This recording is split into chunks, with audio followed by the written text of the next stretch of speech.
علیکم ورحمۃ اللہ وبرکاتہ۔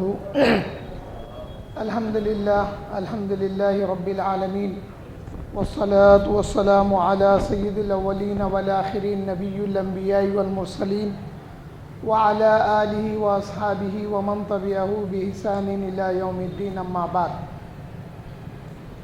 فاعوذ باللہ من الشیطان الرجیم، بسم اللہ الرحمن الرحیم۔ الا ان اولیاء اللہ لا خوف علیہم ولا هم یحزنون، صدق اللہ العظیم۔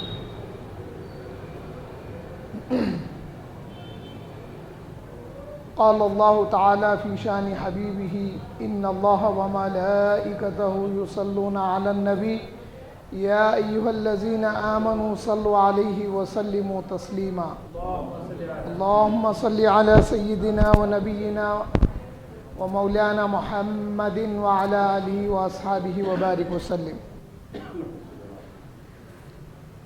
جس آیت کریمہ کا میں نے شرف تلاوت حاصل کیا ہے، اس کا شان نزول یوں ہے۔ حضرت عمر بن خطاب رضی اللہ تعالیٰ عنہ سے روایت ہے، ایک موقع پر رسول اللہ صلی اللہ علیہ وسلم نے فرمایا، روز قیامت اللہ تعالیٰ اپنے بندوں میں سے کچھ بندوں کو وہ مقام عطا کرے گا، ایک نور کا ٹیلا عطا کرے گا، ایک نور کا ٹیلا عطا کرے گا۔ وہ جو مقام اللہ تعالیٰ اپنے بندوں میں سے کچھ بندوں کو جو عطا کرے گا، وہ مقام دیکھ کر انبیاء اور شہداء رش کریں گے، یعنی انبیاء علیہم السلام اور شہداء ناز کریں گے وہ مقام کو دیکھ کر جو اللہ تعالیٰ اپنے بندوں میں سے کچھ بندوں کو عطا کرے گا۔ یہ سننے کے بعد صحابہ نے پوچھا، یا رسول اللہ صلی اللہ علیہ وسلم، ان کی صفت کیا ہے، آپ بتائیے تاکہ ہم ان سے محبت کریں۔ روایتوں میں عمل کا ذکر نہیں ہے، یہاں پہ یہ نہیں پوچھا گیا کہ یا رسول اللہ ان کا عمل کیا ہوگا جس کی وجہ سے وہ مقام ملے گا، نہیں، یہ نہیں ہے۔ اس کی تفسیر دو تین تفسیر دیکھیے، در منصور دیکھیے، علامہ طبری کی تفسیر اور بھی تفاسیر دیکھیے۔ اس میں سوال یہ ہوا، یا رسول اللہ صلی اللہ علیہ وسلم ان کی صفت کیا ہوگی، آپ بتائیے تاکہ ہم ان سے محبت کریں۔ اللہ کے رسول صلی اللہ علیہ وسلم نے فرمایا، وہ جب آپس میں محبت کریں گے تو ان کی محبت اللہ اور اس کے رسول کے لیے ہو، ان کا آپس میں کوئی رشتہ داری یا مال کا لینے دینے کی وجہ سے نہیں، وہ اگر محبت کریں گے تو اللہ اور اس کے رسول، او کما قال علیہ الصلوۃ والسلام۔ یہ فرمانے کے بعد اللہ کے رسول نے فرمایا، الا ان اولیاء اللہ لا خوف علیہم ولا هم یحزنون۔ اب یہاں پہ ایک بات بتاتا ہوں میں آپ کو، ہم قرآن کریم پڑھتے ہیں اور آپ کا ہمارا یہی تصور ہے اور یہ عقیدہ ہے، یہ ایمان ہے کہ اللہ کا کلام ہے، لیکن سارا کلام اللہ کا نہیں ہے، اس میں اللہ کے رسول کا بھی کلام ہے۔ جس کلام کو اللہ نے بیان کیا تو وہ کلام اللہ ہو گیا۔ یہ پوری بات بتانے کے بعد اللہ کے رسول فرمائے، الا آگاہ ہو جاؤ، ان اولیاء اللہ لا خوف علیہم ولا هم یحزنون۔ بعض آیتیں اگر آپ پڑھیں گے تو اللہ تعالیٰ رسول اللہ کو حکم فرما رہا، جیسے قل، لفظ قل کئی جگہ آیا ہے تو اللہ یہ فرما رہے ہیں، لیکن بعض الفاظ جو رسول اللہ کے ہیں اس کو اللہ ریپیٹ کر رہا تو وہ قرآن ہو جا رہا۔ یہ بات کو ذہن میں رکھیے۔ حاضرین محترم، اللہ تعالیٰ جب کسی بندے سے محبت کرتا ہے تو اللہ تعالیٰ حضرت جبرائیل امین سے فرماتے ہیں، اے جبرائیل، میں فلاں بندے سے محبت کرتا ہوں، تم بھی اس سے محبت کرو۔ اور آسمانوں میں یہ ندا دی جاتی ہے فرشتوں کو کہ اے فرشتوں دیکھو سنو، اللہ تعالیٰ فلاں بندے سے محبت رکھتا ہے اور اللہ کے حکم پہ میں بھی محبت رکھتا ہوں اور تم لوگ بھی اس کے لیے محبت کرو۔ اس کے بعد میں وہ بندے کی محبت جو ہوتی، وہ محبت کو اللہ تعالیٰ زمین پر اتار دیتا ہے، اس بندے کی محبت زمین پر اتار دی جاتی ہے، اس کے بعد میں اب جو بندے اللہ کو منظور ہوتے ہیں وہ بندے یہ بندے سے محبت کرنے لگتے ہیں. یہ ہے صفات اولیاء اللہ کی. دیکھیے الحمدللہ آپ ہم سب یہاں جمع ہو کر خواجہ اجمیر حضرت خواجہ سیدنا معین الدین چشتی رحمۃ اللہ علیہ. خواجہ معین الدین چشتی سے آپ معروف ہیں, خواجہ غریب نواز سے معروف ہیں, لیکن آپ آل رسول ہیں, آپ سید ہیں. اللہ تعالیٰ کا فضل ہے کہ ہم یہاں پر جمع ہو کر ان کی بارگاہ میں خراج عقیدت پیش کر رہے ہیں. یہ اللہ تعالیٰ کا ہم پر فضل ہے. اب یہ محبت کا صلہ ملے گا کیا؟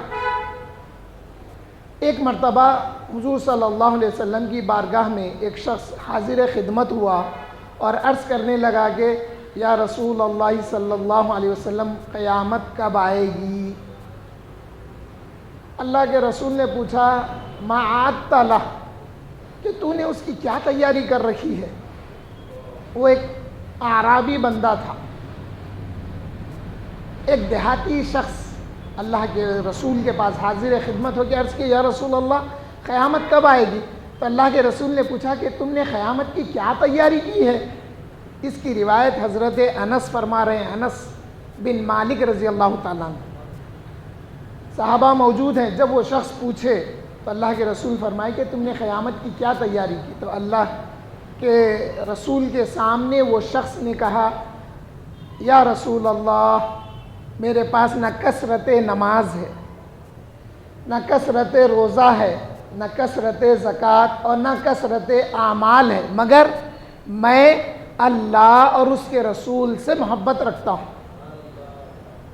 اب یہاں پہ ایک بات کو میں سمجھا کہ آگے بڑھتا ہوں. وہ جو شخص آئے وہ صحابی رسول ہیں. یہ بات اور ہے کہ آپ مدینہ شہر میں نہیں دیہات میں رہتے ہیں.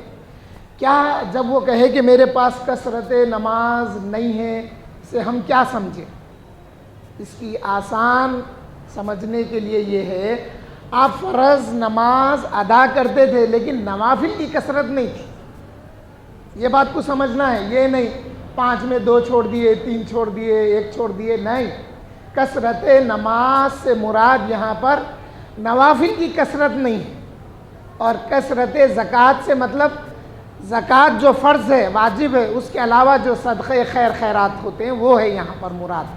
وہ عرض کرنے لگے یا رسول اللہ صلی اللہ علیہ وسلم میرے پاس نہ کثرت نماز ہے، نہ زکوٰۃ ہے، نہ روزے ہیں، مگر میں اللہ اور اس کے رسول سے محبت رکھتا ہوں. تو اللہ کے رسول صلی اللہ علیہ وسلم نے فرمایا کہ جاؤ تمہارا شمار روز قیامت ان کے ساتھ ہوگا جس سے تم محبت رکھتے ہیں. اب حضرت انس کیا فرماتے ہیں؟ حضرت انس فرمائے کہ ایمان لانے کے بعد سے اس دن سے بڑا میرے لیے کوئی دن نہیں تھا اور اس دن سے زیادہ میں کسی اور دن خوش نہیں ہوا تھا.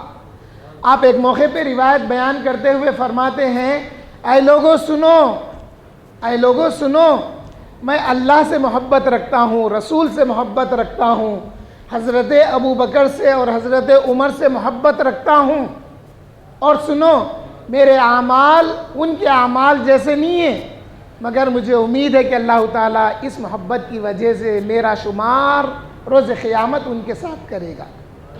حاضرین محترم، ہم یہ جو اولیاء کرام کے جلسے منعقد کر کے اولیاء کرام کی سیرت سنتے ہیں، سناتے ہیں، اس کا صلہ انشاءاللہ روز قیامت ملنے والا ہے. کیوں کہ یہ وہ معین الدین چشتی ہیں، یہ وہ سید ہیں جن کی وجہ سے ہندوستان میں اسلام آیا اور ہندوستان میں اسلام پھیلا. وہ وقت غور کریے، اگر ہم یہاں سے سٹی سے ایک 60 کلومیٹر انٹیریئر میں چلے جائیں جہاں پر اردو زبان کم، تیلگو زبان زیادہ بولی جاتی ہے، تو ہمارے لیے کتنی مشکل ہو جاتی. اور ہمارا جو یہاں کا ماحول ہے اس سے تھوڑا وہاں کا ماحول ہٹاوا ملے گا. ہم کو اس ماحول میں رہنے بڑی تکلیف محسوس ہوتی.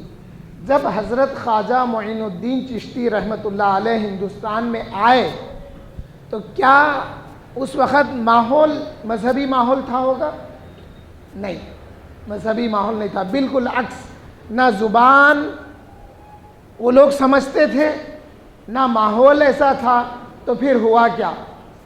ہوتا یہ ہے کہ جب اسلام سر بلندی کے لیے، اسلام کی سر بلندی کے لیے اولیاء کرام یا صحابہ کرام نے جبھی بھی کلمہ حق کو بلند کیا، ان کو تکالیف دی گئی ہے، یہ بات ثابت ہے. آئیے کرامت کی طرف آپ کی توجہ دلاتا ہوں. حضرت خواجہ معین الدین چشتی رحمۃ اللہ علیہ جب ہندوستان میں آئے تو آپ کو لوگ اگر مانے تو کیا آپ کے اقوال دیکھ کے مانے؟ نہیں، اقوال کے ساتھ آپ کے چہرے کو بھی دیکھ کے مانے.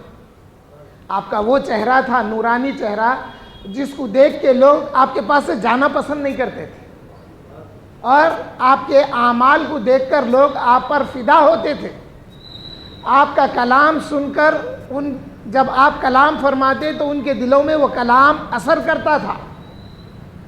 تو سامعین و حاضرین، ایک وقت وہ بھی آیا جب آپ کے لیے پانی بند کر دیا گیا، انا ساگر کا پانی جب بند کر دیا گیا تو آپ کو بہت ساری تکالیف دی گئی، جس میں سے ایک کا ذکر کر رہا ہوں تاکہ وقت کا لحاظ رکھوں. انا ساگر کا جب پانی بند کر دیا گیا تو آپ نے اپنے مریدوں سے کہا کہ جاؤ میرا یہ کوزہ لے جاؤ اور انا ساگر میں سے پانی لے آؤ. جب وہ کوزہ آپ کے مریدین، آپ کے خادم لے کر انا ساگر کے پاس گئے اور انا ساگر میں جب وہ کوزہ ڈوبا تو کوزہ انا ساگر میں تھا، لیکن جب کوزہ باہر آیا تو انا ساگر کوزے میں سما گیا تھا. یہ ہے کرامت، بہت ساری کرامتوں میں سے ایک کرامت یہ ہے. اب واقعہ کربلا کے بعد میں ایک سوال یزیدیوں کا رہ گیا تھا. ایک سوال یزیدی ذہن جو آج بھی کام کر رہا ہے، وہ ایک سوال رہ گیا تھا کہ امام حسین پر پانی بند کر دیا گیا تھا، امام حسین پانی کے لیے مجبور تھے. یہ ذہن دیا گیا، یہ ذہن آج بھی کام کر رہا ہے کہ امام حسین پر پانی بند کر دیا گیا. نہیں، خواجہ اجمیر نے وہ انا ساگر کو اپنے کوزے میں سما کر یہ جواب دیا کہ دیکھو میں ان کا پوترا ہوں، میں ان کا نواسا ہوں. آپ سید السادات ہیں، آپ کا والدہ اور والد کا سلسلہ امام حسین اور امام حسن سے جا کے ملتا ہے. آپ نے یہ بتا دیا کہ اے لوگوں دیکھو، اتنے برسوں کے بعد میں جب انا ساگر کو اپنے کوزے میں سما سکتا ہوں تو وہ تو حسین کربلا میں صبر کا امتحان دے رہے تھے، وہاں پر ان کے لیے کوئی مجبوری نہیں تھی. اور میرا عقیدہ اور آپ کا عقیدہ ایک ہی ہے. میرا عقیدہ یہ ہے کہ امام حسین وہ ہیں، اگر وہ نگاہیں آسمان کی طرف کرتے تو آسمان سے بارش برستی، اور اگر آپ نگاہیں زمین کی طرف کرتے تو زمین چشمے ابالتی. اور یہ وہ حسین ہیں، اگر میرے حسین اس فرات کی طرف نگاہ کرتے تو اس کا پانی آپ کے قدموں میں آتا تھا. یہ ہے حسین. لیکن وہاں پر آپ نے صبر کا امتحان دینا تھا، اس لیے آپ وہاں پر صبر کر کے بتائے. حاضرین محترم، اب حضور صلی اللہ علیہ وسلم کی آمد کا سلسلہ جب ختم ہوا، آپ خاتم الانبیاء والمرسلین ہو گئے، اب کوئی نبی آنے والا نہیں ہے. لیکن توحید و رسالت کے پیغام کو صبح قیامت تک جاری رکھنے کے لیے اللہ تعالیٰ نے اولیاء کرام کا انتخاب کیا. اب قوم سمجھے گی دین کو اور قوم مانے گی دین کو تو اولیاء کرام کی کرامتوں کو دیکھ کر مانے گی. نبی کیا ہوتے ہیں؟ نبی اللہ کی طرف سے بندوں کی طرف آتے ہیں. نبی اللہ کے پاس سے بندوں کی طرف آتے ہیں، تو وہاں پر ان کو معجزہ دکھانا ضروری ہوتا ہے. مگر اولیاء کرام عوام الناس میں رہتے ہوئے وہ اللہ کی طرف جاتے ہیں تو ان کو ہمیشہ کرامتیں دکھانا ضروری نہیں ہوتا، لیکن جب وقت آتا تو آپ اولیاء کرام کرامتیں ظاہر کرتے ہیں۔ تو اب صبح قیامت تک کرامتوں کا سلسلہ اولیاء کرام کے ذریعے جاری رہے گا، مگر ایک بات یاد رکھیے، ہر ولی کی کرامت کسی نہ کسی نبی کے معجزے کا فیض ہوتی ہے، اور حضور صلی اللہ علیہ وسلم کے تمام معجزات کا فیض تمام انبیاء علیہ السلام کو ملا ہے۔ اگر آپ خواجہ اجمیر کا وہ واقعہ جادو کا اگر دیکھیں گے تو موسیٰ علیہ السلام کا دور یاد آئے گا۔ اسی طرح سے کئی آپ کی کرامتیں ہیں، آپ اگر دیکھیں گے تو انبیاء علیہ السلام کی سیرت یاد آئے گی اور ان کے معجزات یاد آئیں گے۔ تو حاضرین محترم، بتانا یہ مقصود تھا کہ وہ جو خواجہ اجمیر نے، سیدنا خواجہ معین الدین چشتی رحمۃ اللہ علیہ نے جو کوزے میں پانی کو سما کر یہ بتا دیا کہ اے یزیدیو، اے یزیدی ذہن رکھنے والو، یاد رکھو کربلا میں میرے نانا حسین پر پانی بند نہیں کیا گیا تھا، وہ بظاہر پانی بند کر دیا گیا تھا، مگر حسین صاحب اختیار تھے، جیسا حسین کے نانا صاحب اختیار تھے اور جیسے حسین کے دادا صاحب اختیار تھے۔ حضور صلی اللہ علیہ وسلم کو بچپن میں آپ کے دادا جب بارش نہیں ہوتی مکے میں تو حضور کو بچپن میں اٹھا کر خانہ کعبہ سے لگاتے، جس کی وجہ سے بارش برسنے لگتی تھی۔ ایسا ہی واقعہ حضرت ابو طالب کا بھی ہے، جب بارش برسنے لگی تو آپ نے ایک لمبا قصیدہ پڑھ دیا تھا، اس کو آج تک سیرت نگاروں نے اس کو محفوظ رکھا ہے۔ یہی نہیں، ایک جمعہ کے موقع پر حضور صلی اللہ علیہ وسلم خطبہ ارشاد فرما رہے ہیں، کچھ لوگ آ کے عرض کیے یا رسول اللہ صلی اللہ علیہ وسلم، بارش نہیں ہونے کی وجہ سے بچے بلبلا رہے ہیں اور ہمارے جانور قریب ہے کہ مر جائے۔ اللہ کے رسول دعا فرمائے، آپ کا دعا فرمانا تھا۔ صحابہ کہتے ہیں جیسے ہی آپ نے چہرے پر ہاتھ اپنا دست مبارک پھیرا، بارش شروع ہو گئی۔ نماز جمعہ ختم ہوئی، ہم گھر پہنچے، بارش میں بھیگتے ہوئے پہنچ گئے۔ ایک ہفتے تک بارش ہوتے رہی، پھر جب ہم واپس جمعہ میں آئے تو بارش ہو رہی تھی۔ پھر ہم نے عرض کیا یا رسول اللہ صلی اللہ علیہ وسلم، اب بارش کی وجہ سے قریب ہے کہ ہلاکتیں ہو جائیں، یا رسول اللہ آپ دعا فرمائیے کہ بارش ہم پر نہیں بلکہ ہمارے اطراف میں ہو۔ راوی حدیث کی روایت ہے کہ آقا کریم صلی اللہ علیہ وسلم اپنی شہادت کی انگلی آسمان کی طرف اٹھا کر آقا نے فرمایا اللہم حوالینہ وما علینا، اے اللہ یہ بارش کو ہمارے اطراف میں برسا، ہم پر نہ برسا۔ حضور جیسے جیسے اپنا ہاتھ اپنا دست مبارک گھماتے، بارش ویسے ویسے مدینے سے باہر ہو جاتی۔ تو یہ صاحب اختیار رسول اللہ صلی اللہ علیہ وسلم ہے۔ اسی طرح سے آخری بات کی طرف ہوں میں، اسی طرح سے حضرت سیدنا اسماعیل ذبیح اللہ علیہ السلام کو جب پیاس کی شدت ہوئی تو آپ نے جب زمین پر اپنی ایڑی ماری تو وہاں سے چشمہ ابل اٹھا۔ دیکھیے حاضرین محترم، اگر آپ تفسیر پڑھیں نا تو علماء اہل سنت والجماعت کی تفسیر پڑھنا، جس کے ذریعے آپ کے عقیدے کی مضبوطی ہوتی۔ ایک روایت یہ ہے کہ حضرت اسماعیل علیہ السلام نے اپنی ایڑی زمین پر ماری جس کی وجہ سے پانی نکلا۔ ایک روایت میں ہے کہ جبرائیل امین علیہ السلام آئے اور آپ نے پیر مارا، وہاں سے پانی نکلا۔ یہ دو روایتیں ہیں۔ اب اس کو سمجھیں گے کیسا؟ انبیاء علیہ السلام کی عظمت کو گھٹانے کے لیے کچھ ذہن یہ روایت بتاتے نہیں وہ جبرائیل امین تھے، وہ ایسا کرے تو پانی آیا۔ اس کو سمجھنا کیسا؟ اس کو سمجھنے کا آسان طریقہ ہے، مارے تو ایڑی حضرت سیدنا اسماعیل علیہ السلام، آئے جبرائیل امین آ کے جگہ بتائے، اس کو سمجھنا ایسا، آگے جگہ بتائے، حضرت اسماعیل علیہ السلام ایڑی مارے، وہاں سے پانی نکلا، اختلاف ختم۔ مگر ہم اہل سنت والجماعت انبیاء علیہ السلام کی عظمتوں کے ماننے والے ہیں اور عظمتوں کے ہم چرچے کرنے والے ہیں۔ تو حاضرین محترم، حضور صلی اللہ علیہ وسلم کی عظمت کے چرچے کیجئے، حضور صلی اللہ علیہ وسلم کی عظمتوں کو سنیے، اور اگر کوئی مخالف حضور صلی اللہ علیہ وسلم کی عظمتوں کے خلاف بولتا ہے تو اتنی ہمت پیدا کریے کہ اس کو روکیں، سن لے کے خاموش مت ہو جائیے، کیونکہ روز قیامت اللہ تعالیٰ پوچھے گا وَقِفُوهُمْ إِنَّهُمْ مَسْئُولُونَ، ان کو روک لو، ان سے ذرا پوچھا جانا باقی ہے۔ سب کچھ ہونے کے بعد میں پھر کیا پوچھا جائے گا؟ تو سب کچھ ہونے کے بعد میں یہ بھی پوچھا جائے گا کہ تیرے سامنے رسول اللہ صلی اللہ علیہ وسلم کی عظمتوں کو گھٹایا گیا، تو خاموش کیوں رہا؟ تیرے پاس زبان تھی تو کیا تیری زبان تیری دفاع کے لیے تھی؟